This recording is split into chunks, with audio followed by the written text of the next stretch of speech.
My favorite part of the show, Money, Power, Politics. L Brands CEO Les Wexner, the wealthiest GOP donor in Ohio, announcing he's no longer a Republican. After hearing former President Barack Obama speaking in Columbus, the Republican super-duper mega donor announced the switch at a leadership summit, telling Ohio business leaders, quote, "I'm an independent. I won't support this nonsense in the Republican Party." So with the midterm elections just 50 days away, all eyes are on big donors like Wexner and the power they could have in crucial states like Ohio. Evan and Mark back with me. I'm joined by my dear friend Brendan Greeley, the U.S. editor for the Financial Times Alphaville. Brendan, to you first. Les Wexner is not saying he backs Barack Obama in terms of economic policy, in terms of all the things he stood for. This is about common decency. Is this going to have that big of an impact? I mean, yes, he has a ton of dough, but there's a lot of other Republicans with a lot of money who love their tax cuts. Well, so that's what I think is so fascinating about this, is that we have heard from a lot of people over the last 2 years, we're not happy with this, we're not happy with the tone, but we really do like the policies. What I think is interesting about Lex Wexner is that his business is with the American consumer. Mm-hmm. He has stores in malls, and his business actually hasn't been doing that well over the last 2 years or so. It's part of the story of American retail. It's very difficult to sell things in malls when people want to buy things from Amazon. And I think he must know on some level that deregulating oil companies and passing tax cuts, even though he, as an incorporated publicly held business, he got the tax cuts, are not enough to do everything you need for every sector of the economy, because his sector of the economy, retail, is suffering anyway. So on some level, I think he must know, as a person in business, that whatever it is that the Republicans are doing in Congress, whatever it is that the president is signing, it's not enough to fix all the problems. So once you've established that, then it may be easier to listen to your conscience. So, Evan, over the last few months, we've been saying these corporate tax cuts, the deregulation, that is exactly what big money in corporate America love. Then when you hear from Les Wexner, then Seth Klarman, one of the biggest donors in New England, he's now switched parties. He's stumping for Democrats. Is this a big shift that Republicans need to start paying attention to, or are the Koch brothers always going to have money to give? This is a big shift that we have to pay attention to. It's not only happening among the mega donors in the Republican Party, it's happening within the Republican Party itself. Ask yourself, why is Donald Trump at 92% approval rating within the Republican Party? Because the people who don't like what Donald Trump is doing in the Republican Party have left the Republican Party. We've seen in the first 18 months of the administration that 10 to 15 million members of the Republican Party no longer identify as that. And that's not changing voter registrations. I've been doing deep data dives across the country, and in states like Colorado, the number of registered Republicans has gone down between January and August. Really? This is something that is happening across the country, and we're seeing more and more people register as Democrats. There's a surge in voter registration going on right now in states across the country that are much higher than they were in 2014.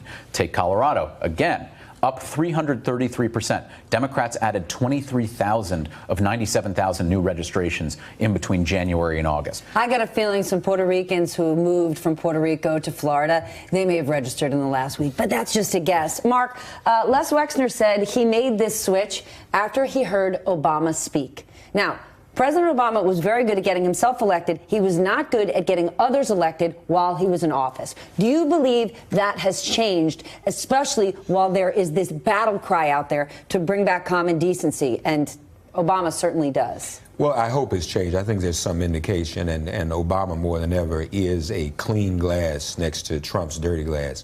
Unfortunately, what we lost in midterms during both Obama 4-year terms was as a result of this culture in Washington that says, well, all presidents in office lose in the midterms. And it seemed there was a resignation to that on the part of the Obama administration, unfortunately, and a lack of enthusiasm to really do anything. They just kind of let it go.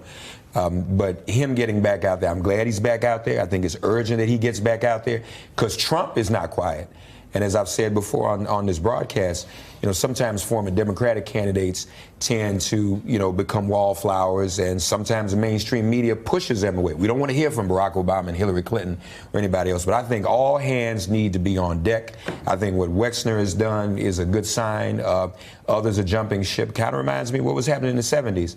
People started to jump ship on Nixon as well. Some of these big donors may even have access to information about what's coming down the pipe that we don't have. So anybody who's still on the fence about it, the doors of the church are open. All right, well, let me make something Party. clear. I can't speak for all of media, but this tiny platform, if President Barack Obama or Hillary Clinton would like to speak, seats open. All right, Brendan, I've got to ask you before we go. Another longtime independent, a big-time donor, a man you and I know very, very well. Mike Bloomberg seems to be back in the mix. In the last week alone, I see him in the state of Washington. I see him in Nevada. It sure seems like he's getting in the mix, and he could be, I don't know, a potential Democrat. I mean, a potential candidate here. I mean, that was an amazing Freudian slip, by the way. There you go. Bravo. There you go. Bravo. I mean, I think listen, like you and I both know Mike, and you and I both like Mike. So we have to. Don't speak for me.